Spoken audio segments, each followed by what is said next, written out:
Hello, I'm Greg. And I'm Billy. And we're the Fuji Guys. Today's video is going to be a look at the top features of two of our brand new, kind of mid-priced compact system interchangeable lens cameras, our X-M1 and the X-A1. Now the reason we're going to do this in one video is because the X-M1, of course, has our higher-end X-Trans sensor. It sells for a couple $100 more. But basically all the controls and most of the features are pretty much exactly the same. So identical, yeah. We'll be able to cover off all of the top features videos, and it would apply to whether you're considering to buy or you have bought an X-A1 or an X-M1. That's correct. Okay, so Billy, take us away, give us a tour of the top features of these two great cameras. One of the newest features, of course, with the X-M1 is that, it has a tilt LCD screen. It's a 920K high resolution 3:2 ratio screen, so you see a lot more of the images. Some of the other cameras that have tilt screen have a 16:9 frame, but because the sensor is actually a 3:2 ratio, it's going to be a smaller image, so you can see black lines or bars on the left and right. So having this 3:2 ratio screen is nice because you get a bigger view of what you're trying to frame. The tilting is kind of nice. It tilts upwards up to about 90 degrees, or even a little bit more than 90 degrees, and it actually can tilt downwards, again, about 90 degrees, so that it allows you to take pictures over and above you. And as you can see, the viewing angle on the LCD screen is quite nice. It has that clear view filter on it, and it doesn't matter which angle you can actually see the screen, which is kind of nice. High contrast, 920K screen. The flip-out screen is useful for when shooting down low, if you may want to take macro shots, even doing videos, because you can keep it close to your body, and it's a lot more steadier than having a fixed LCD screen where you hold it in front of you, right? So that's kind of nice to have. On the screen, of course, you have different displays. By pushing the display back button, you can toggle from information 1, which shows you this sort of graphical display. If I were to set it to manual mode here, for instance, you have this graphical display on the aperture. As you can see, it rotates left and right, and the shutter speeds also rotate left and right, as you can see from there. If I go to the next information display, it has more the standard display of apertures here, so it's less graphical, but it's faster. And if you prefer just instant numbers, as you can see, you don't have it just adjusted, nothing rotates on top. You go back to the information off, which is again through the display back button. Now you have the full screen without any interruption. Of course, once you push button halfway down, the images come up again to tell you what settings the camera is shooting. So that's kind of nice to see. You also have a customize mode, which you can customize grid lines, what you want to display, from flash, battery power, histogram display. Anything is fully customizable here, so you can turn things on and off. Going to the menu, of course, and going into the display custom settings, this is where you can turn off all those options there. So if you wanted to turn off histogram display, again, it's off now, as you can see, through the custom display mode. The X-M1 has a built-in Wi-Fi feature that allows you to connect to a smartphone, whether it's iOS or Android, or through home computer's network, so that you can download images to the computer directly. Let me show you how this Wi-Fi function works. It's built into the camera, and let's take a look at an image where, let's say I want to transfer that onto my smartphone. What you would do is open up and download first the Fuji application. There's two options, the camera application and the photo receiver. The photo receiver is a basic program that just receives images from the camera. The camera application does a little bit more things. It gives you the options to receive images, to browse images from the camera on your smartphone. So I can actually use my smartphone to choose the images and then choose to download. I can also send geotagging information from my phone onto the camera, so I can take photos and geotag images that way. So even though there's no GPS, I can use the Wi-Fi functionality as well as the location service on my phone to create sort of a geotagging feature on this camera. So all I want to do right now is to show you the basic simple connection and transferring of images from the camera onto my smartphone. So I'm going to have it on playback. I'm going to push the function button on the top, which is my dedicated Wi-Fi button. I'm going to select send individual images. I can also select multiple images, but I'm just going to do this one sample here. And then I'm going to push receive on my camera, and then of course connect. So it's telling me now I need to go to my Wi-Fi settings to ensure that I'm connected to this camera. So I go then to my settings on my smartphone. I choose the camera's connection, which is Fujifilm X-A1 009, but I can also change that if I wanted to. It's now connected. I go back to my camera application, and I'm just going to cancel that. I'm going to try it again and connect to see if it connects. So it does see it now. Now I want to push OK to transmit that image onto my phone, and as you can see, it's now on my phone. So I'm going to end that. I'm going to disconnect it, and now I can actually look at my images. It's in my camera roll, as you can see. It's one of the images that I've actually captured, as you can see, which I can now share to things like Facebook and Twitter if I wanted to do that. Okay, so that's just a quick look at connections. If I connect this to my home network at home, you know, I can actually have it save images to my computer automatically. I go into the menu, again, PC autosave settings. I can do a manual setting to go through, you know, the network option or enter my SSID, or I can do a simple setup. If your router supports the WPS protected connection mode, that's the easiest mode to connect this camera to your home network, from which you then can auto-save images to your computer. There's a great high-speed mode on this camera if you want to capture fast action shots. I mean, you can technically pre-focus, take your shots, not even pre-focus, and push down. It's somewhat pretty fast. Let me see how fast it goes here, just by pushing it. But if you're doing fast action shots and you really want to take the guesswork out of this, you can actually push this directional pad down, which is your quick access to your high-speed shooting modes. You've got an option of shooting 5.6 frames or 3 frames a second. At 5.6 frames, as you can see here,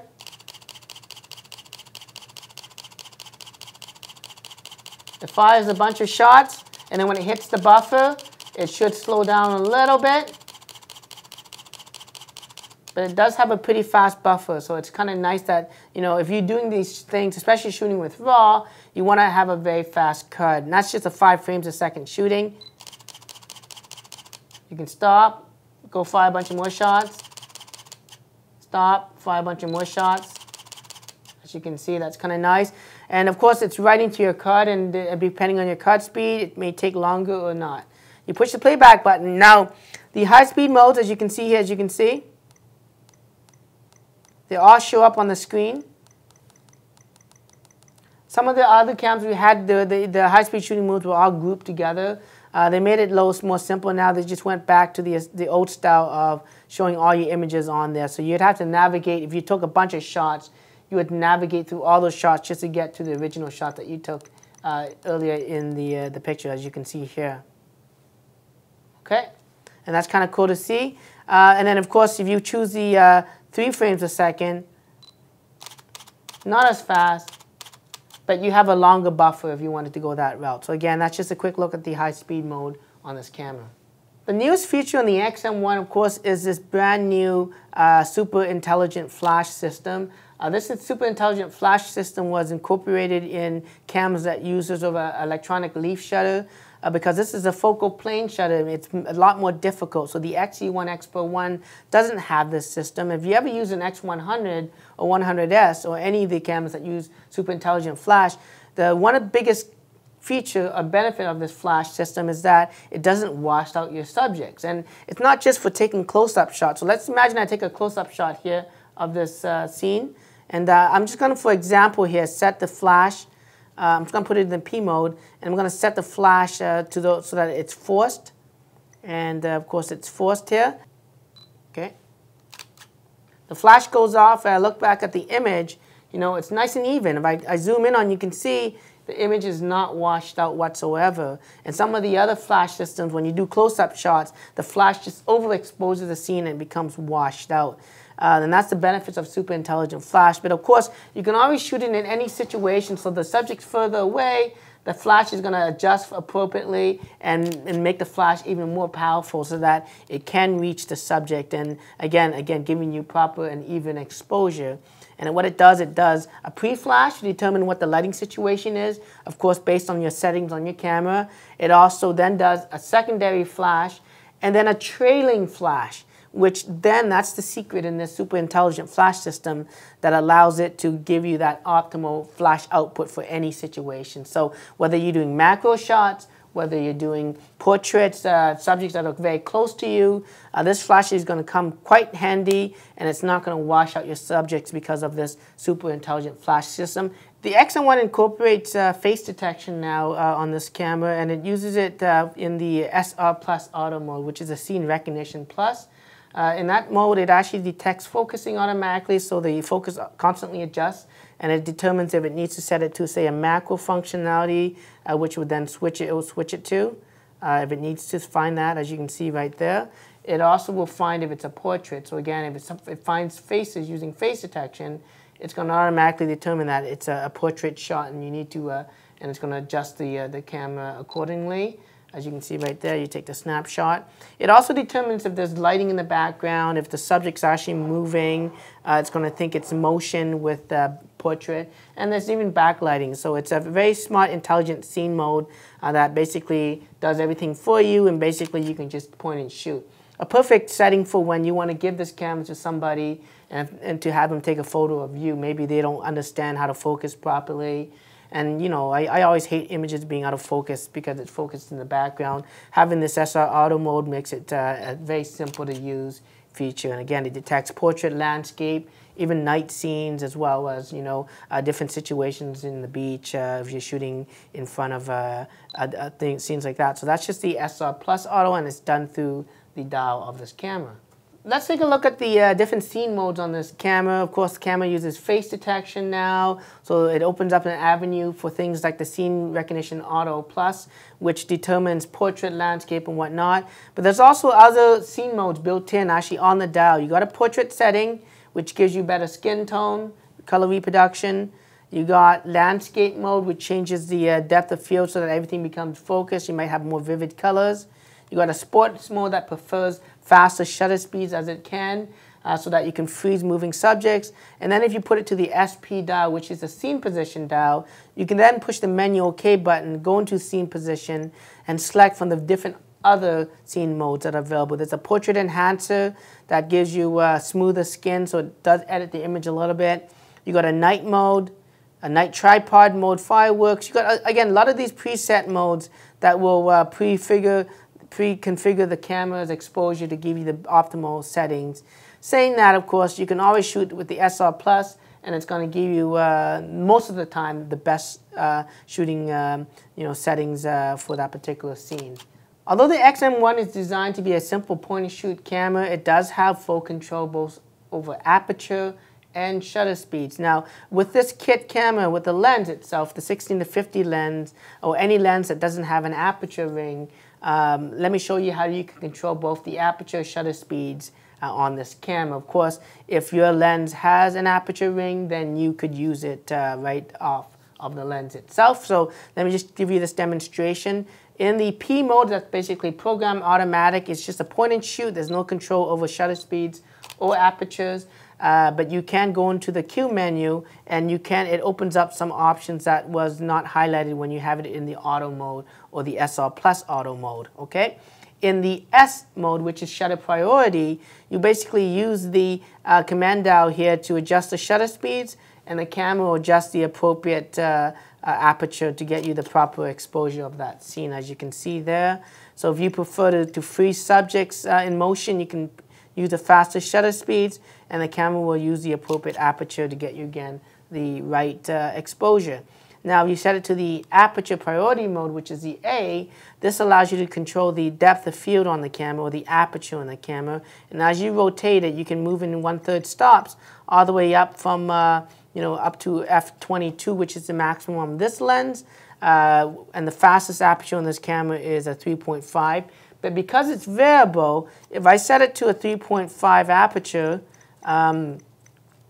as you can see right here, as I zoom in with the lens, see the aperture actually keeps adjusting 4.2, 4.5, up to 5.6. And that's what it means by saying 3.5 to 5.6. So at the wide end, the aperture, the fastest is 3.5. At the full telephoto end, the fastest aperture is 5.6. But of course, you can always adjust that to be even more, increase the depth of field by increasing the aperture at that point anyways. And that's how you control the aperture priority. Now in the full manual mode on this camera, you now use the command dial on the top to adjust the shutter speeds. And again, you have this little nice graphical user interface that shows that the shutter speed is being adjusted. And for the aperture, you use the sub-command down on the bottom here, as you can see, to fully adjust both aperture and shutter speeds. You also notice this little guiding, I guess, graph on the left-hand side. That used to be your exposure compensation.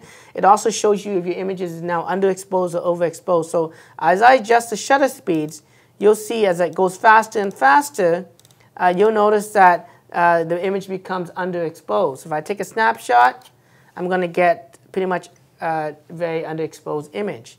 If I change the shutter speeds to be slower,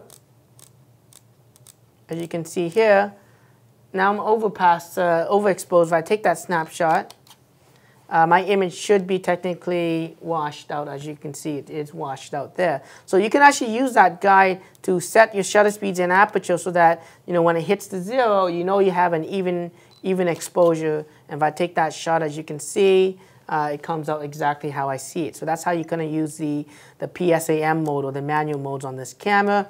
Now, if your camera, like I said, has an aperture lens on it, then you can change the aperture by using that.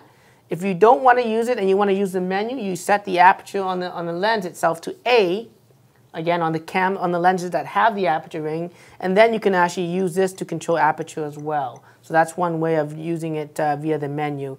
One of the newest features for the X series camera, especially for the XM1, is that it now has a dedicated video recording button. This camera offers full HD video with stereo sound at 30 frames a second. It also has, of course, a built-in speaker here so you can play back your videos. But simply, all you have to do is push the record button and it starts recording video. And of course, you want to have yourself at least a Class 6 rated card or faster. Otherwise, you know, there's too much information for the camera to process. And if we're using a slow memory card, it's actually going to stop it from recording the full length. And here with Full HD, you get about 15 minutes of non-stop recording. Of course, you can take multiple clips as you go through it if you wanted to. For real video, of course, you don't want to obviously record so long of clips, okay? Now, you can zoom during the video. It has continuous autofocus. There's a new autofocus system on the video that actually focuses quite nicely for the system.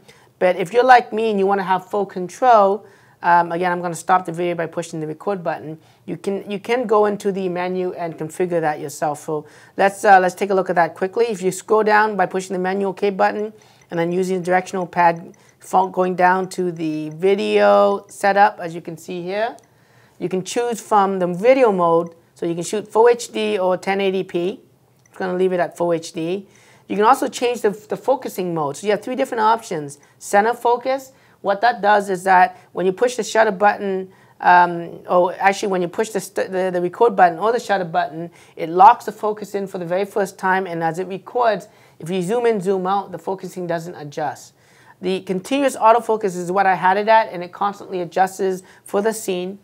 The last option, of course, is manual focus, which I actually prefer. And by setting it to manual focus, you can start recording like this. And using the manual focus ring on the lens, you can make the image come in and out of focus. So let me just zoom in on it so that you can see it a little bit easier. So it's in focus. It's out of focus. And you can see this line here that tells you sort of where your focus distance is. As you can see, I moved from out of focus to in focus, as you can see right there. I prefer to have it in manual focus, and the great thing about this new feature is that you can have the camera set to autofocus, but you can still have the manual focus enabled on the video so that you can take autofocus pictures, but when you do the videos, it will be set to the manual focus because it remembers that setting, which I really like because I prefer it to adjust the focusing myself. You can still zoom if you have a zoom lens on the camera, and of course the image stabilization will be operational if the lens itself supports image stabilization. So that's just the HD video. So let's take a look at the video itself. You push the playback button, and any video clips will have a little string like that. You push it down to play the video. And you got the built-in speakers. You can stop the video. You can fast forward in the video by frame, as you can see right there. You can also use this on top to fast forward the frames, as you can see. You can continue playing the video. You can stop the video. And of course, you can obviously delete the video as well as you wanted to. Okay, so that's just a quick look at the Full HD feature or the video feature on the XM1. I really like it. It's very simple to use, and I like the fact that you have a dedicated video button. And because it's recessed, it's not as easily pushed by accident if you're holding the camera, which is also nice. But it's also simple enough to actually push it with your finger if you intentionally wanted to do that. So again, that's great to have. Now the camera has a tilt LCD. And using that with the video also is kind of nice to do because you can keep the camera more close to your body to give you a steadier hold. The XM1 has a great feature called Advanced Filters that gives you some cool effects on the camera. I know you can do this on a computer afterwards, but sometimes it's simpler just to take the photos straight from the camera itself. So you would set the dial to the Advanced dial here, and then from there you can push the menu OK button, which brings you to the Advanced Filter options. I'm going to select that, and I can either use my directional pad or I can use my command dials to rotate and select the different options. I got this toy camera effect that gives me a little bit of a vignetting effect to the image itself, as you can see right here. You have, if I go back into the menu, whoops, I can select other filter effects as well. I can use things like the miniaturize effect that blurs the top and bottom, gives you sort of a diorama effect. You got pop color, which emphasizes contrast and adds up color. And of course, you got a high key mode, which kind of oversaturates and over brightens the image. You got low key. You got dynamic tone, soft focus, which gives you that effect of when you want to do wedding shots and you see that dreamy look to the shot. That's kind of nice to do there, as you can see. If I put that image up, as you can see, that it has that little glow effect to the image itself. It's like sort of putting sort of a Vaseline type of thing in front of the lens, sort of an old school style there. And of course, one of my favorites, of course, is the ability to actually select different colors and have it sort of monochrome. So this is sort of the partial color feature. You got this in red, in oranges, in yellow, in green, blue, as well as purple. As you can see there, if I set it to the blue, that card shows up in blue. Everything else is kind of in a monochrome setting here. So I'll take a shot of that, as you can see. I can also go in the menu and select maybe a different color like yellow, and only the yellow appears on this as well. So again, I take a snapshot and you can see it. And the great thing about this advanced filter is that you see it live. You see it on the screen, so you know exactly what you're shooting before you actually capture the shot. And if I zoom in on the shot, as you can see, only the yellow appears. Everything else is a monochrome color. The Q menu on this camera gives you quick access to some of the most commonly used controls. You can push the Q menu, and it brings up this screen where you can use the directional pad to go through it. Like any of the X series cameras that have the Q menu, you'll be pretty much, it's very similar. They did move a few things around, including the focus mode points, because this camera doesn't have a selector for autofocus. This is where you would actually change it from here. You can use the command to change it from the center focus, continuous autofocus, manual focus, area focus, as you can see right there. Okay, you can change ISOs, you can change dynamic range, even the ability to shoot RAW with JPEGs or just RAW itself is up to you, how you want to set it. Fine means very little compression for the JPEG, and normal means a little bit more compression, smaller file, but maybe a little bit more compression seen on the image itself. And there's other settings like the self timer, the image stabilization. So if you attach an image stabilized lens, you can go in here and turn off the image stabilization or change it to the different preferences that you want there. You got the flash mode options. It shows up when you pop the flash. So you can change it from slow synchro, rear, a commander mode which doesn't do a pre-flash. And of course, you got the auto flash settings there, and your brightness of the screen. So that's just a quick look at the Q menu. There's also a function menu. You push it, and it gives you quick access to different settings, including ISO. I have it default to ISO. But if you want to customize that, you can hold the function button for a few seconds down, and it brings up a screen, and you can select which function you want to choose. Maybe you want to have the face detection turn on and off at will. You can do that by pushing that button. It gives you quick access to the face detection on and face detection off, as you can see. Or you can configure it to things like instant focus. If you wanted to do manual focusing and use that to do your instant one-touch focus, there's different options, again, you can choose from, including self-timer, ISO, image quality, dynamic range. So that's just a quick look at the Q and the function menu on the camera. If you want this camera to be super silent in the sense that, you know, maybe you're taking pictures in the museum, what you can actually do is put it into the silent mode by holding the display back button for a few seconds. And it says that it's going to disable the flash, sound, the self timer, and any other thing that makes noise. So if you take a photo, whoops, I got it in, I guess, bracketing mode. Put it back to single shot.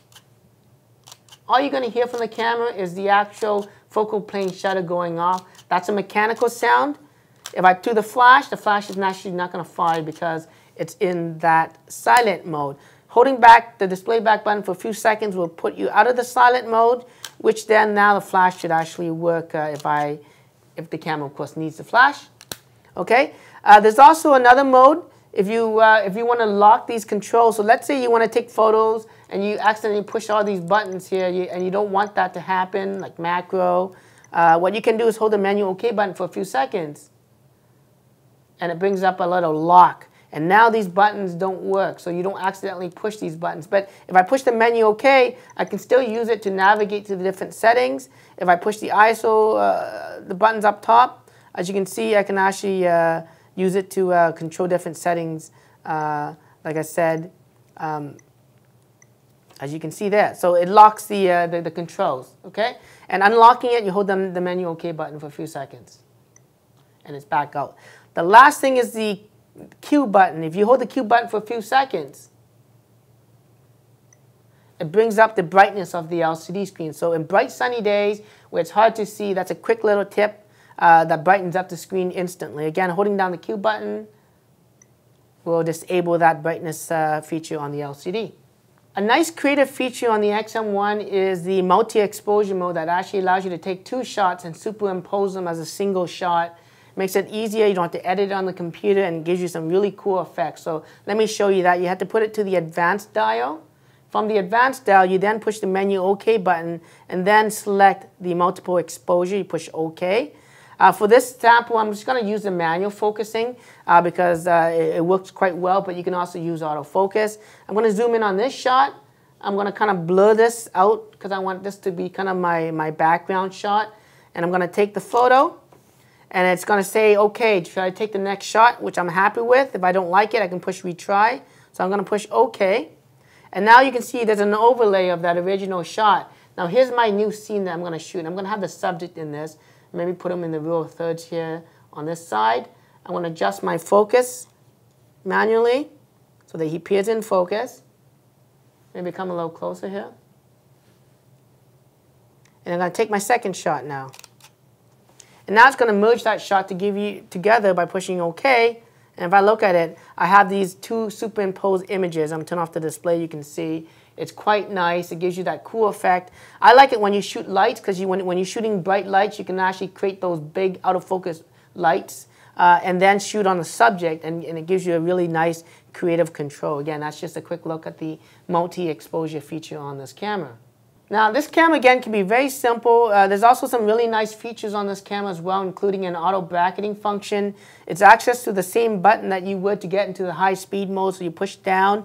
But here you can select things from auto exposure bracketing up to 1 full stop, ISO bracketing, film simulation bracketing, as well as dynamic range bracketing. So if you take a look at auto exposure bracketing, what it does, it takes 3 shots.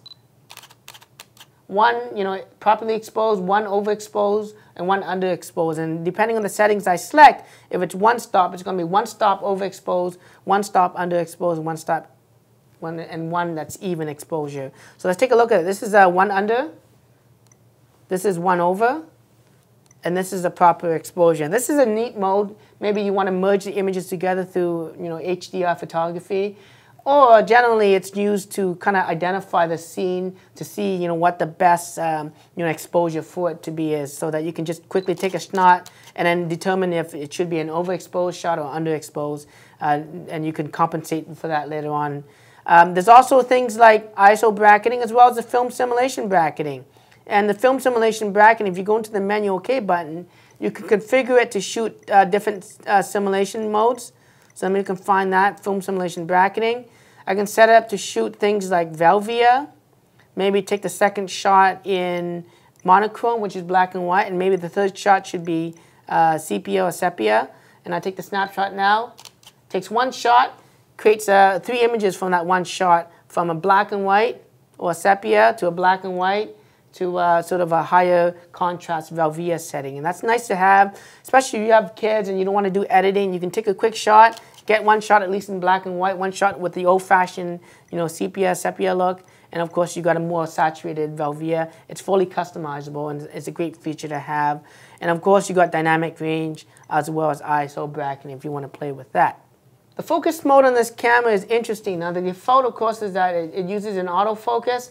Depending on the modes, if you're on Scene Plus, SR Plus Auto, it's going to use a continuous autofocus, and you have really no control for that. It's also going to use face detection in order to determine the focusing on that. Now, if you wanted to manually focus with the camera or move the focus points to different areas, you have to shoot out of the SR Plus Auto, maybe into the program or any of the other manual modes. I'm just going to leave it on the program auto mode, as you can see here. To change the autofocus points, because it's set to the single center focus, right? Wherever you aim the button halfway down, it's going to focus.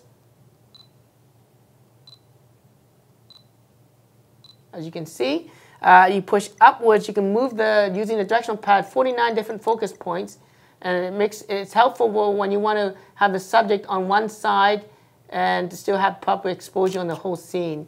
And that's how you can move the focus points.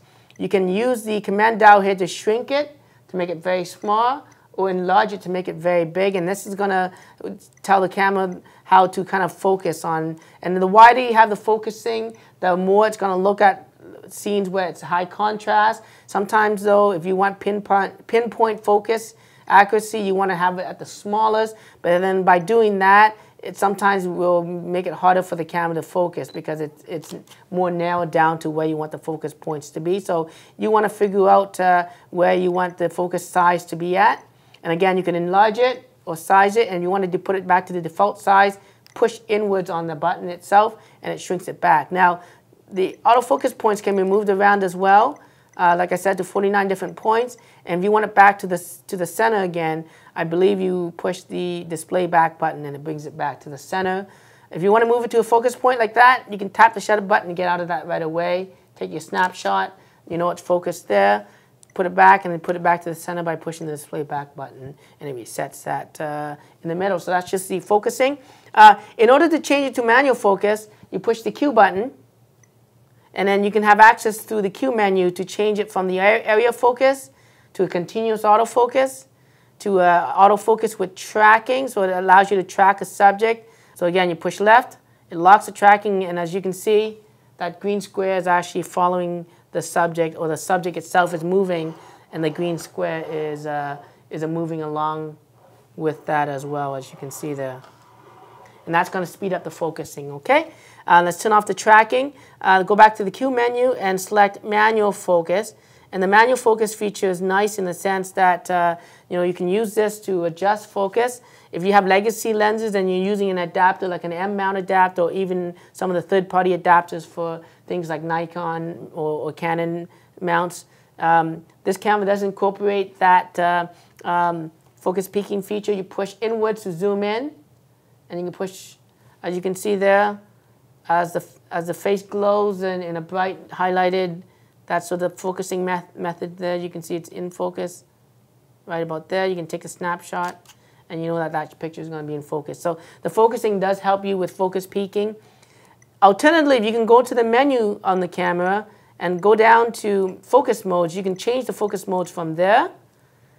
In addition to that, you can also change the manual focus. So if you don't like the peaking, you can have the standard focusing method, which doesn't show you any highlights at all from that.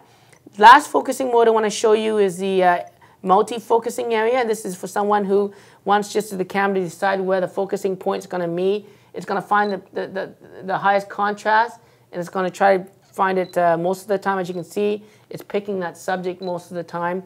And this might be an easy mode for when you want to pass it to somebody to take a picture of you. You're standing side by side. You don't want them to focus dead center.